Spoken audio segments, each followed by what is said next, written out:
Okay, this is the situation in the breakthrough to Frankfort World at War 85 scenario from one of the expansions to Storming the Gap. It's end of turn 10, so we're halfway through this particular scenario.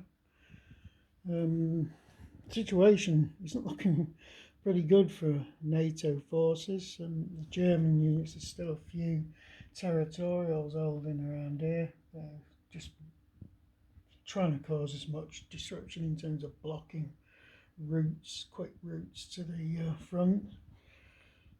NATO have got a reasonable amount of units coming in now from various points, but are heavily outnumbered by the Soviets or Warsaw Pact forces, and that's what tends to happen in this game and in armoured warfare pretty much since it ever began, is if you're outnumbered, so long as there isn't a massive discrepancy in training, equipment and communications and technology, the side with the greatest numbers is rapidly going to knock out the smaller numbers.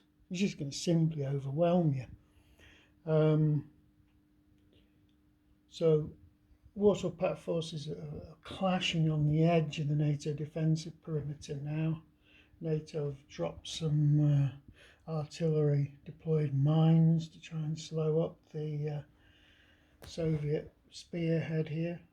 The spearhead's being T-64s, which isn't really what the Soviets wanted to be doing, and it's not a very good tank, and the Leopards are giving them a pretty rough handling.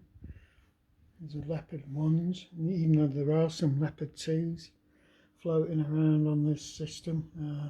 You've got German Marders have done quite a bit of damage with their anti-tank guided missiles, which reminds me some of these should have missile ammunition reloads. Just a sec. Yeah, let's put those reload markers on there. I'm still forgetting things even now, because this is a new system to me, although it's not a particularly complicated system.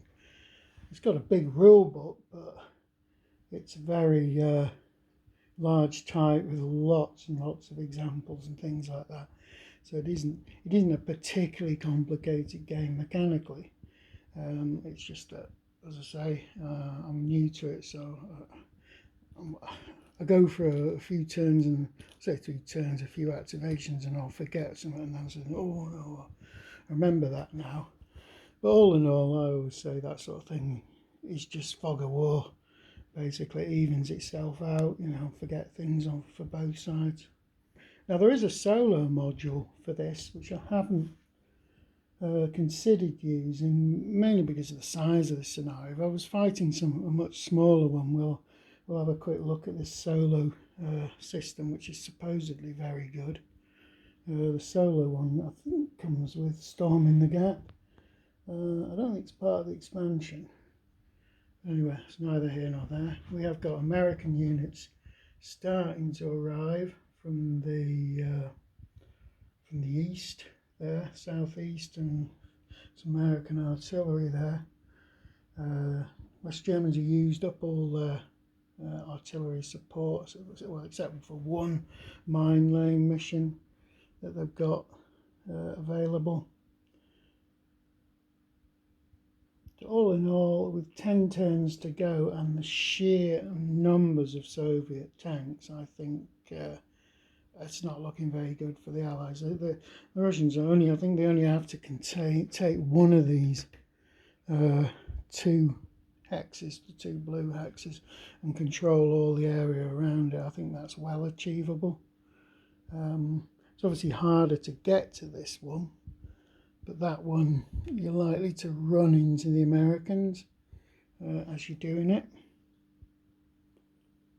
The weather's still bad. There's raining, there's mud, there's line of sight problems. You can only see up to a maximum of 7 hexes, and everyone's getting a line of sight, poor line of sight defensive bonus as well.